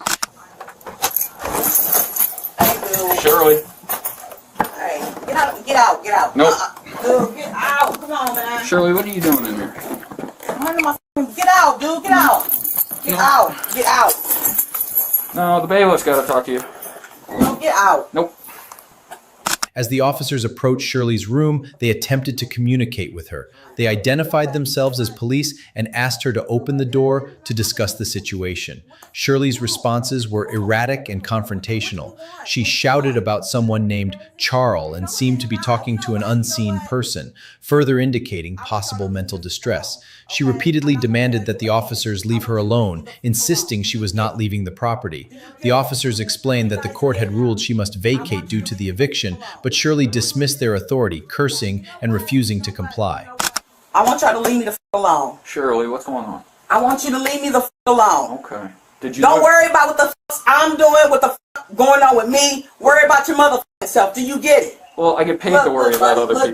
Look, buddy. Well, you know what? I don't get paid. Okay. Y'all not trying to give me no motherfucking money. And you're not going to kick me out again and throw me out on the f streets. Do you get it? Well, the court's Do you get ruled. The court's ruled you have to leave. You know what? I don't give a f what y'all say. Get the f out. Ooh. Do you not understand? The situation escalated as Shirley grew increasingly agitated, yelling profanities and accusing the officers and property management of robbing her. She claimed she was entitled to money and refused to leave without it. The officers remained calm, repeatedly urging her to gather her belongings, such as her phone and charger, and leave voluntarily. They warned that failure to comply would result in arrest, but Shirley continued to resist, shouting, "Get the out," and insisting she would not be forced out. You gotta go. You gotta go, dude. You gotta go. This is all I've been. What's the mental health history? Do you have any idea? I don't have any history on her. Other than non-payment time ago. Right. And that's today, right now. Yes. Today is your eviction day. You're just like the motherfucking tenants. I swear to God. Okay. I swear to God. I swear to God. Get these people out of here. Shirley. Dude, you gotta go. No. You gotta fucking go, dude. You gotta go. You gotta fucking go. One officer asked Lori about Shirley's mental health history, but Lori had no information beyond non-payment of rent, which was the basis for the eviction. The officers gave Shirley multiple opportunities to cooperate, explaining that she could either leave on her own or be removed in handcuffs. Despite these warnings, Shirley remained defiant, refusing to gather her belongings or exit the room. She accused the officers of being filthy, dirty, nasty, and continued to demand money, claiming she had been wronged. Man, let me get my stuff. Get up. Let's go. Grab your phone. Stand up. Let's go. Sure, is there anything I could do elsewise to make this go faster? No, call me a Put your cab. hands behind your back. Put your hand up this way, okay? Now, I'm going to ask you one time to help yourself stand up. Okay? We're done playing games. As the standoff continued, the officers grew firm. They informed Shirley that additional police units were on the way and that she would be arrested if she did not comply. Shirley's behavior remained uncooperative, and she continued to yell about her belongings and her perceived injustices. Finally, the officers decided to take decisive action. They instructed Shirley to stand up and put her hands behind her back, indicating she would be arrested for failing to comply with the eviction order. Right, but You guys are not gonna give me no money, so I mean, why would we give you money? You've been evicted. you guys have been robbing me for a long time, dude. Well, the court's evicted you. You have to leave. Y'all have been evicted. On a misdemeanor. Y'all. Trespassing, misdemeanor, obstructing. Shirley reluctantly began to comply after further insistence, but not without continued verbal outbursts. The officers managed to escort her out of the room, though she remained resistant, complaining about the situation and the people involved. One officer remarked that they had given her every chance to leave voluntarily, expressing frustration that she had made the process more difficult than necessary. Startling discovery at an empty house listed for sale sets the stage for a dramatic confrontation. Haley Thomas, claiming ownership with wild stories of DNA evidence and a custom-built home, breaks windows to stake her claim, forcing police to unravel a web of delusions and property records in a clash that teeters on the edge of chaos. On May 21st, 2024, police officers responded to a report of a woman staying at an empty house listed for sale, where she had left her belongings on the porch and claimed ownership. The woman, identified as Haley Thomas, asserted that the house was hers and that she had never sold it. The property manager, however, stated that the house did not belong to Thomas and demanded her arrest for trespassing. Thomas refused to leave, expressing distrust in the officers and accusing them of trying to remove her from her property. The officers explained that they were investigating the property's ownership, but Thomas maintained that she was the owner and had not sold the house. American. Never sold this house to anyone. All right, well, come on. No, I'm not leaving my house with you. Yes, you are. You need to take her to jail. She has nothing. Y'all are fake police on everything. Thomas claimed that her parents, Casper and Audrey, were the original owners, with her mother being European and her father American. She insisted that her DNA in a trash can outside proved her connection to the property. The officers clarified that DNA in a trash can did not establish ownership and that her claims did not match property records. Thomas grew agitated, accusing the officers of being fake and intending to harm her. She admitted to using a brick to break 2 windows to enter the house, believing it was her right as she could not find her key. I smashed in the back of my house. You smashed in the back of your house. No, you didn't. Yes, I did. This is my Yeah, you house. smashed in the back, but it's not yours. Yes, this is my house. You can ask my mom. Right. She's European. She never sold this house. My DNA is in that trash can that is thrown outside. Can you? Thomas shared that she was born in Holland and used multiple aliases online, including Jana AO, LMA, and Jesse Reyes on YouTube. She mentioned being in similar situations before and having already served punishment for a similar incident. She also stated that she had been living in difficult conditions, eating berries from the backyard, and needing water. Thomas claimed the house was custom built for her and referenced a Dr. Metro, a baby doctor who allegedly delivered her child, though she later clarified the delivery occurred in Yukon, not the house. No! I have my credit card over there. Go get my I got your stuff. credit card. Hey, I got your card. So quit yelling. No one's yelling at you. We're trying to do our job, and you're making it very difficult. This is my property, though. No, it is not. Yes, it is. Okay, if it is, then we'll take you back over there. But we have a job to do to investigate whose property that is. The officers informed Thomas that the house had been owned by a company for some time and that her parents no longer had any claim to it. Thomas expressed desperation, noting she had not spoken to her parents in years, with her mother in Europe and her father incarcerated for life. She pleaded to return to Europe to be with her mother, stating she was not a U.S. citizen.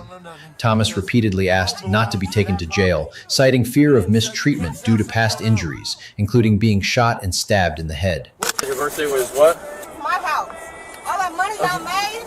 We didn't make any money, ma'am. Yes, I did. I've been in this house in the same situation before. Y'all are thieving from me. Every money that I get by letting people live in my home. Thomas complained about the tightness of the handcuffs, which she felt caused her pain. The officers advised her to adjust her position to alleviate discomfort and assured her the cuffs would be removed soon. She continued to request a warning instead of arrest, but the officers explained that the property manager had pressed charges, leaving them no choice. Thomas expressed concern about missing a payday of $914 and mentioned her green card, which the officers assured her would be returned upon release. They confirmed she had no outstanding warrants, but maintained that breaking into the house was illegal. What does it clear me? You had no warrants. Yes, I don't. I know you don't. That's what I just said. You don't have any. So why won't you let me off with a warning? That was my house. Because you broke into it. Oh my God, do you not know I used to stay there? Well, it don't matter if you I thought my mom and dad still owned it. No, they don't. I thought they did. No, you thought wrong, and you still can't break the window to get in somewhere. My mom and dad will want me to if I'm dying of heat exhaustion. You're not. You turn the heat on inside there. Yeah, you turn the heat on. Yeah. Yeah, because I had just took a cold shower. My hair is still wet. Despite her pleas, Thomas was taken into custody. She continued to assert that the house was hers and begged for leniency, citing her European citizenship and fear of harm in jail.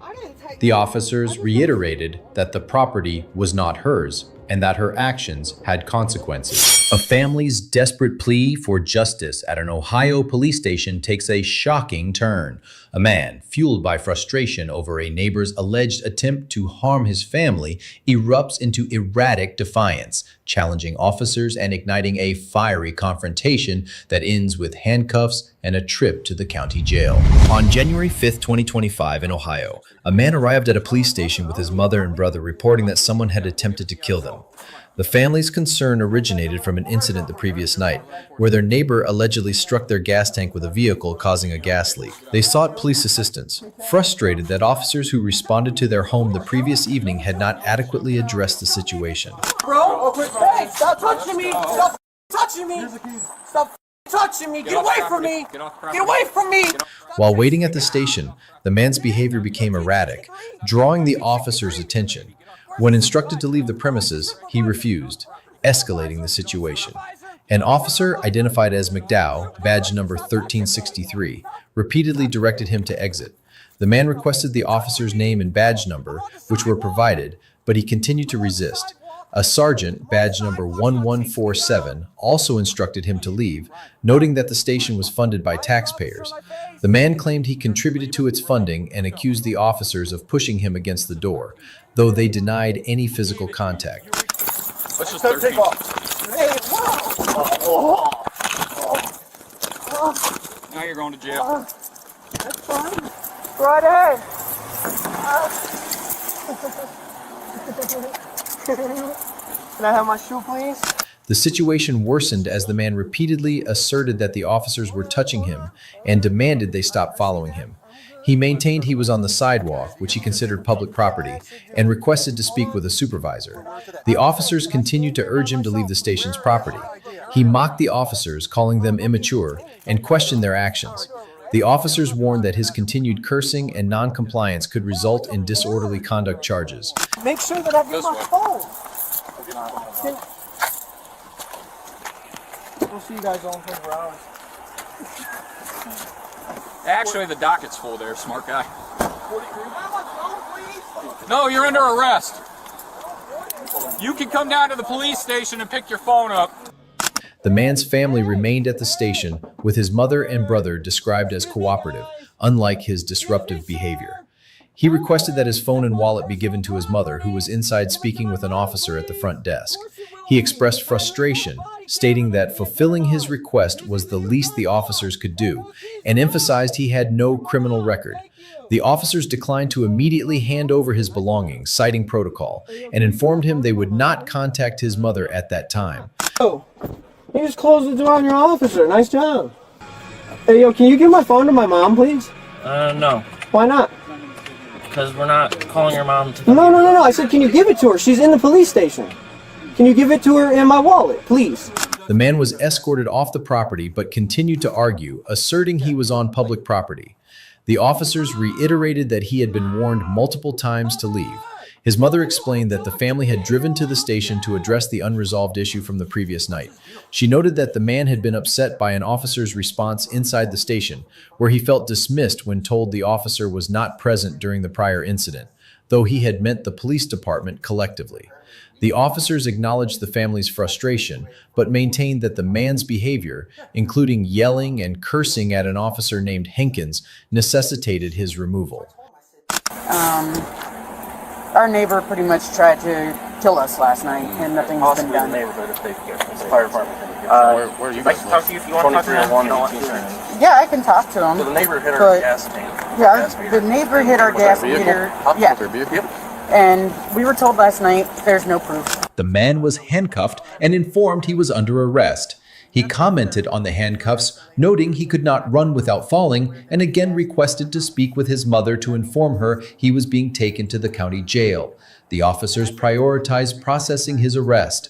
His mother provided further details, stating that the neighbor's boyfriend had threatened to damage their other vehicles, with messages on the man's phone supporting this claim. She mentioned a hit-and-run incident involving the neighbor the previous week, captured on camera, and noted that the neighbor had fled barefoot with a hammer, as reported by the gas company. The officers advised the family to submit video evidence or screenshots via a link suggesting it could support a hit-and-run charge. Yeah, we gotta transfer you over to the wagon. Okay, that's fine. Take you over to the wagon. This is all new for me. This is why. What I'm gonna do is just put these handcuffs. I'm gonna put mine on and then take his off. Okay? That's fine. I'm not gonna go anywhere, so you ain't gotta worry about that. Okay, no problem. Just hang tight. I can't really run anywhere anyway in slides. And my. The man was taken into custody and transported to the county jail. His mother received his phone and wallet, and the officers assured her that the evidence could be submitted to support their case.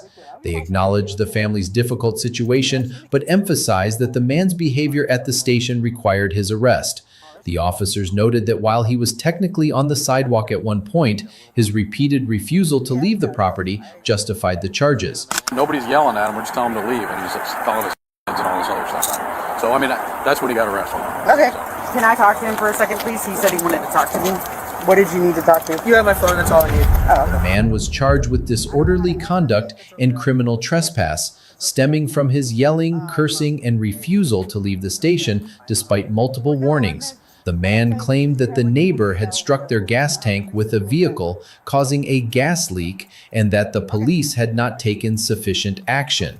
He stated that the neighbor and her boyfriend attempted to move the car without informing them, potentially causing a spark that could have been fatal. He also reported that the neighbor had assaulted him and that her boyfriend had threatened to damage their other vehicles with evidence on his phone. A homeowner's worst nightmare comes to life when deputies respond to a burglary in progress call at a private trailer. Inside, they find Kyla Jean, a mysterious 19-year-old claiming she rented the space online to escape an abusive ex. As her story unravels against the homeowner's outrage, the scene teeters between deception and desperation. On April 15, 2025, deputies responded to a burglary in progress call at a private residence where they encountered an unidentified female inside a trailer. The following account details the incident as it unfolded. How you doing? All right, good. Do you belong in here? I'm supposed to be renting this house. Oh, you're renting? Okay. Deputies arrived at the scene after the homeowner Carolina reported an unauthorized person in her trailer. Upon entering, they found a 19-year-old woman who identified herself as Kyla Jean. When questioned, Kyla claimed she was renting the trailer, stating she had arranged it online through her boyfriend. She provided no documentation or identification to support her claim, explaining she had discarded her phone due to issues with an ex-boyfriend, who she described as having a lot of money and power. Kyla said she had been in the trailer for about 6 hours, having arrived by bus, and then been dropped off by a friend. She mentioned finding the trailer listed on Craigslist, but couldn't recall specific details about the listing. You have her number? No, I do not. You have a phone? I do have her information. I do not have a phone on me. You have nothing? No, sir. Okay.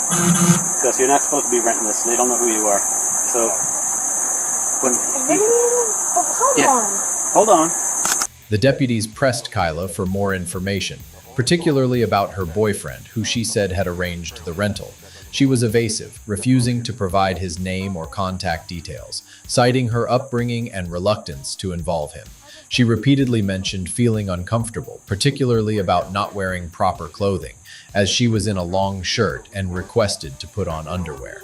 The deputies, noting she was adequately covered, instructed her to remain where she was while they investigated further. The cleaners came, Right. and she didn't do much, but I just have my belongings. I don't have much with me, but a purse and my bag, everything down and somewhere. Carolina's cleaning lady, who had initially discovered Kyla, provided critical context. She explained that she regularly accessed the trailer, which was typically left unlocked with a house key inside for her use. On this occasion, she found the trailer open and Kyla inside. When questioned, Kyla handed over the house key, which the cleaning lady recognized as belonging to Carolina's home. The cleaning lady immediately contacted Carolina, who confirmed that no one was authorized to rent or occupy the trailer. Carolina and her husband, who arrived shortly after, were adamant they had never listed the trailer for rent, having purchased it for personal use around November of the previous year. You're here cleaning this house? Yeah, she's my friend. Who? The owner of the house. What's her name? Carolina. Okay, because she said she's renting from Carolina. No, she doesn't know Carolina. I just called my friend. She said, no, nobody's supposed to rent nothing. Okay, so somebody used her name that she said she went on Craigslist to rent this trailer. No. The deputies confronted Kyla with this information, pointing out the discrepancy in her story. She insisted her boyfriend had arranged for her to stay there as a safe place to lay low while escaping her abusive ex-boyfriend. She claimed the key, labeled with phrases like "new home, new beginnings, new adventures," was left out for her, leading her to believe the trailer was available. However, she couldn't explain how she knew Carolina's name or the property's details, which raised suspicions of a possible scam. Okay, so while you talk to him, let me get your boyfriend's information so I can verify everything you're telling me that he actually rented this for you, and you can give me the information on who he rented it from, okay? So that will help you out. So what is your boyfriend's name?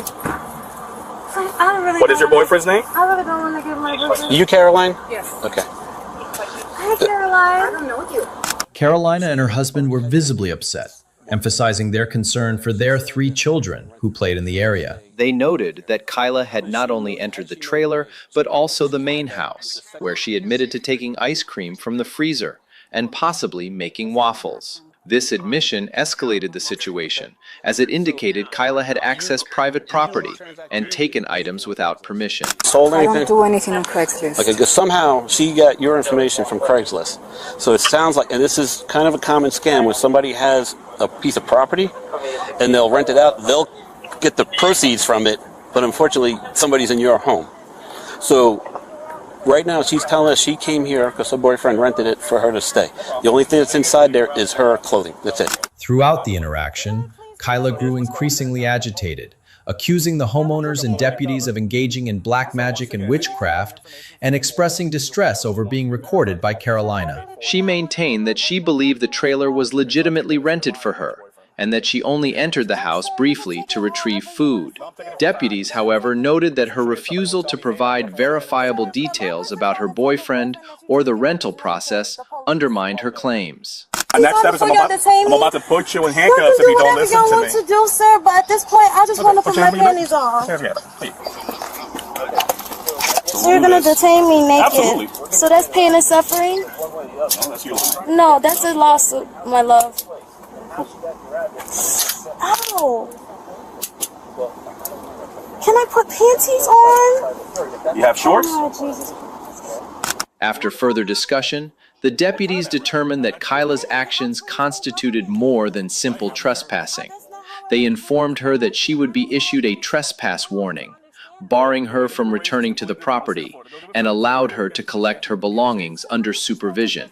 However, as the investigation continued, they uncovered evidence that Kyla had entered the main house and consumed food, which shifted the situation. Let me tell you something. Ma'am. Not like that, man, please. We're not doing that. I want a picture of her because I want to make sure. You have everything on camera, everything's on video. You understand that, right? So I need a picture I understand that, because my kids play out here. Okay, Caroline. Corporal will talk to you. Yeah. Ultimately, Kyla was arrested and charged with burglary and theft after admitting to taking food from inside the residence. The incident left the homeowners understandably shaken, as they grappled with the violation of their property and concerns about future security. The deputies advised Carolina and her husband to secure the trailer, keep keys in a safer location, and consider installing cameras to prevent similar incidents. They provided a case number for documentation and assured the family that the matter was being fully investigated. Though Kyla's refusal to provide details about her alleged boyfriend left some questions unanswered. A woman's birthday celebration turns into a heart-pounding ordeal when an intoxicated intruder storms her bedroom, waving a knife and shouting threats. As police arrive to sort through conflicting stories of drugs, betrayal, and a tenant's troubled past, the situation explodes into a chaotic arrest filled with resistance and accusations. On January 19, 2024, a chaotic incident unfolded at a residence involving a tenant, her boyfriend, and an alleged assailant. The tenant, a woman celebrating her birthday, placed a 911 call reporting a threat to her safety. She recounted the events to the police, describing a woman who entered her home and threatened her with a knife while she was on the phone with her sister. Try to get into her boyfriend's vehicle, and that go to the vehicle right there. Where? Is that the police or? That's us. Huh? That's us. That's her? That's us. Oh, okay. I thought that was the vehicle, but the vehicle looks just like that. The tenant explained that she was in her bedroom speaking with her sister who had called to wish her a happy birthday. During the conversation, a woman entered the room, brandishing a pocket knife or box cutter in a threatening manner. The tenant described the woman as appearing intoxicated or under the influence, possibly drunk or high. The woman reportedly pushed open the bedroom door, shouting threats, including, "I'll kill you," while waving the blade. Alarmed, the tenant told her sister she would call her back and immediately contacted the police. Hey, ma'am, do you know who that was? Huh? Do you know who this person was? What? Do you know who this was? Do I know her address? No, do you know who it was? Do you know her name? I don't know her name. She's a crackhead. When she come buy freaking drugs from him. Okay, she comes to your house to buy drugs from somebody? No, she came to the house because he wanted her to clean up the house, but she was drunk and high. As the situation escalated, the tenant followed the woman who was attempting to leave the house. The woman's boyfriend, who was outside, instructed her to get into his vehicle to avoid arrest. The tenant attempted to note the license plate number of the vehicle, but the boyfriend confronted her, yelling for her to stay away from his car. The tenant insisted that the woman should face consequences for attempting to attack her with a knife inside her home, emphasizing that the incident occurred while she was simply trying to enjoy her birthday. What you know after Very blatant, argumentative, very. She's been here since when she moved in here. She moved in just for temporary spot because her sister stayed over here. She kicked out. She came over here. I said, well, I'll give you a place for temporary. But you cannot send your mail here because I know how people play. She snuck off and then even got a cash app here. Now she's been owning a couple things. When the police arrived, the tenant provided a description of the woman, stating she was approximately 4 foot 10 inches, dark brown skinned, skinny, of medium build, and in her early 50s. She claimed the woman was a frequent visitor to the house, allegedly to purchase drugs from her boyfriend, the homeowner. According to the tenant, her boyfriend had allowed the woman into the house to clean, but she arrived in an impaired state, leading to the confrontation. Don't argue with her. Don't even get into it with her at all because you already know she has mental issues. And the first thing you do, you argue with her with a mental person. What state did that put you in? Okay.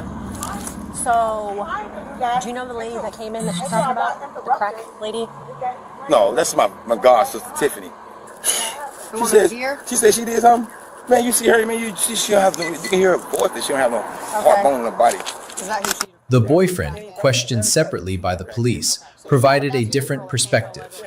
He explained that the tenant had been staying at his home temporarily for about 2.5 months after being evicted from her sister's residence. He described her as someone with a history of causing trouble, including receiving mail at his address without permission, which he had explicitly forbidden. He noted that she had been involved in multiple incidents, including 4 or 5 disputes since moving in, and had a pattern of similar behavior elsewhere. He also mentioned a prior legal issue, referencing a no-contact order related to a felony battery charge, which had not yet been lifted by a judge. But she ain't supposed to be in my shit. I told her she come in the living room. She ain't supposed to be in my room. She barged her way in my room. Maybe get a lock with a key, so you can only get in there with a key. That's the next idea from him. But she sweat. She kicked the fucking door in. All right. The door right now, you see the door is cracked. All right. So Take that one in. just need you to tell me a little bit more. As soon as I get up in the shower, she's the fucking daughter, this and that. She's fucking. I said, why is you on my child? She's a child. Why would you be harming her, calling her up? I said, don't you know if you have a problem with her, you have a problem with me? The boyfriend further clarified that the woman accused of wielding the knife was his godsister, Tiffany, who occasionally helped him clean the house. He denied the tenant's claims that Tiffany was a drug user, insisting she was not a crackhead and had no malicious intent. He admitted to letting Tiffany into the house before leaving to run an errand, unaware of the ensuing conflict. He also expressed frustration with the tenant, stating that she had been disrespectful, refused to pay rent or help with chores, and had even argued with his daughter. He suggested that the tenant's behavior stemmed from mental health issues, recounting an incident where she appeared to have a seizure-like episode, prompting him to assist her out of concern. Acting like she said, my brain locking. We were riding down the interstate, come here, and she said, baby. I said, what's wrong with you? She said, my brain started locking. It's sort of like a seizure, so I'm not familiar with that, you know. And she started shaking and going like she was bite her tongue. So I took a glue pen, did the glue for the glue. I took the thing and stuck it out. If you want to bite, so bite her tongue. How long have you guys known each other?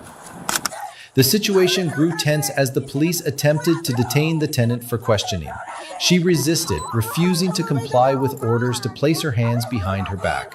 Officers warned her of potential consequences, including the use of a taser or pepper spray, but she continued to resist, shouting that she had done nothing wrong and was the one who called the police out of fear for her life. She repeatedly mentioned being on the phone with her sister during the alleged attack, insisting that she was the victim. That's not right! Listen to me. Listen to me. Right! Listen to me. Right! Miss Battle? Yeah, Miss Battle, do you want me to spray? Do you want me to spray? Put your hand. No, stop kicking. No, we're not doing this. We're not doing this. We're not doing this. The police eventually restrained the tenant, placing her in a patrol car. They informed her boyfriend that she was being arrested for resisting an officer and violating a court order, specifically the no-contact order still in effect. The boyfriend was surprised but acknowledged the ongoing issues with the tenant, noting that his daughter had warned him that the tenant was taking advantage of his kindness. No, please don't listen to me. Come on, put your hands behind your back. I didn't do that thing. Okay, I will explain everything to you. Just put your hands behind your back for me right now. Just tase me, I don't care. I'm gonna tase you. The tenant maintained her innocence, claiming she feared for her life and had called the police for protection. She accused her boyfriend of allowing dangerous individuals into the home and dismissed his account, calling him unreliable.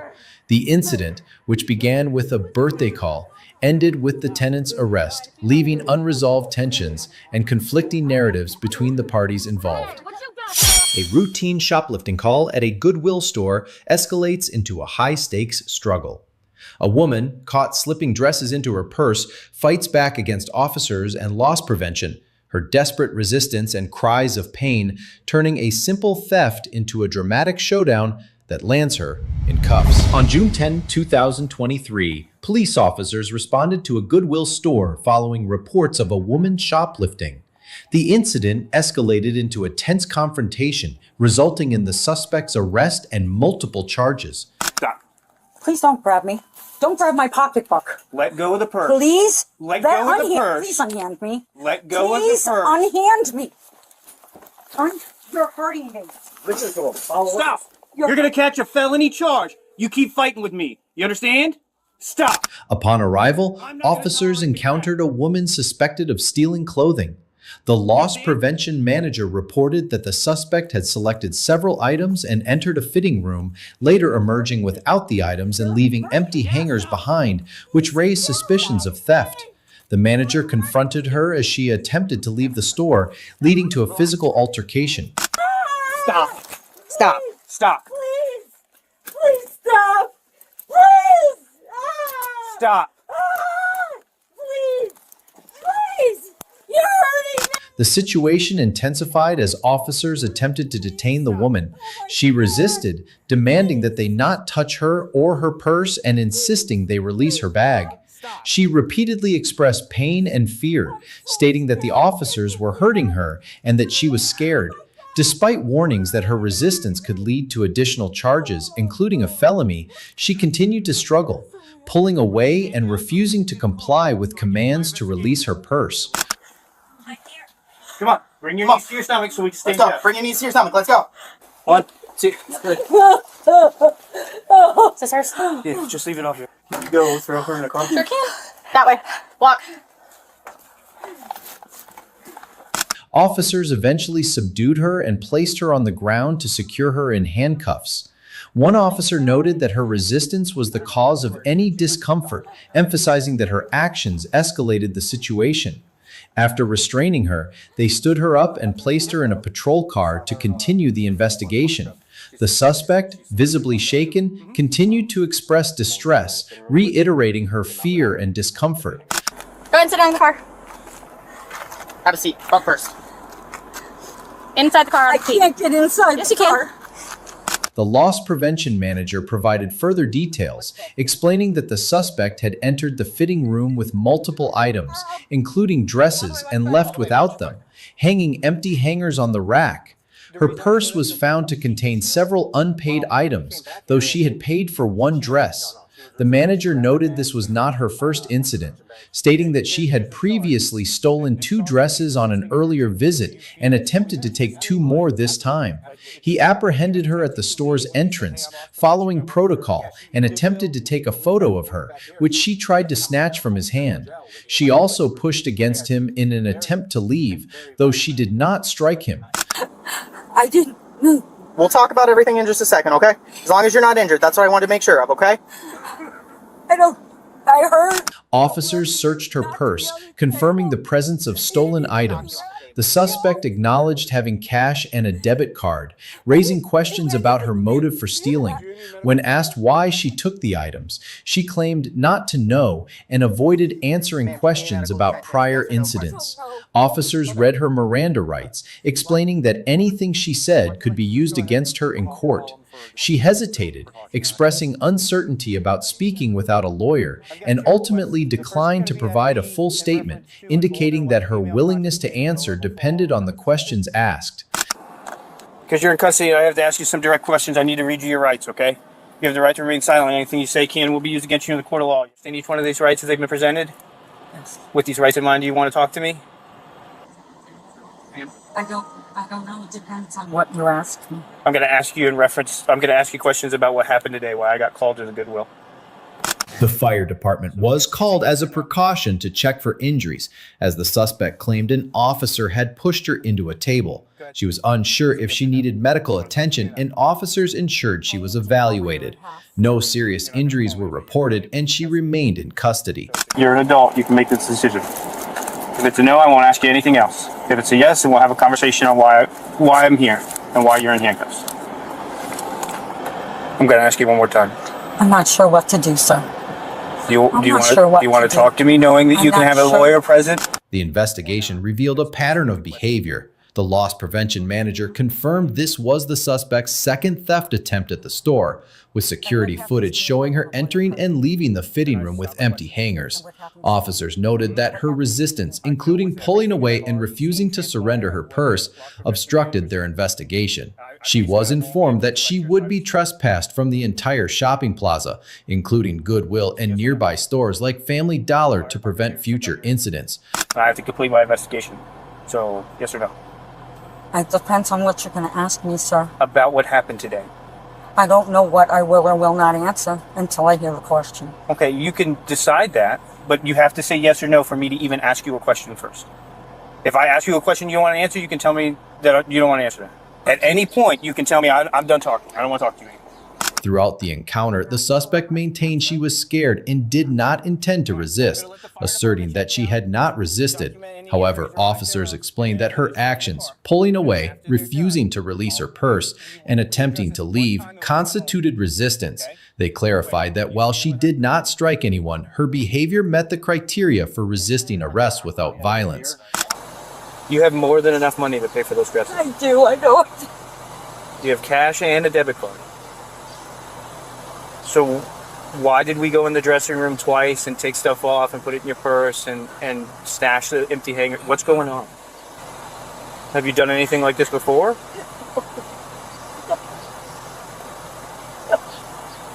Oh my God. The officers handled the situation professionally, ensuring all her property, including the dress she paid for, was accounted for, while the stolen items were returned to the store. The suspect was transported to jail, and the case was documented with statements from the loss prevention manager and video evidence. That's fine. I'm not going to ask any more questions. I'm going to just explain to you you're being charged with misdemeanor retail theft and resisting an officer without violence. The suspect faced charges of misdemeanor retail theft for stealing the dresses, resisting an officer without violence due to her physical resistance during the arrest, and resisting a merchant for her actions against the loss prevention manager. Where we share police body cam footage. We are a dedicated team focused on creating educational and engaging content about law enforcement. Using AI and advanced technology combined with editing skill, we carefully craft our own authentic videos. Our editing team worked hard to highlight the emotional and real-life challenge officers face every day. Through impactful storytelling, we bring this story to life and share important lessons to raise awareness about the need to respect and comply with law enforcement. Please note that the content we present is not intended to promote or glorify violence, nor to condemn any individual or organization. We share this video for educational purposes, reporting and encouraging compliance with law and law enforcement in your area. Additionally, our body cam footage is edited for brevity and to comply with YouTube's community guidelines, focusing on journalistic integrity while bringing both entertainment and meaningful lessons. We appreciate YouTube for providing a wonderful platform to reach viewers and share valuable content worldwide. Our audience support is a huge motivation for us to continue producing meaningful content every day, and it means so much to us. Thank you for being a part of the Speed Body Cam community. That's all for today's episode. If you enjoyed the video, don't forget to give us a thumbs up, subscribe if you haven't already, and share your thoughts in the comments. Thanks for watching, and we'll see you next time.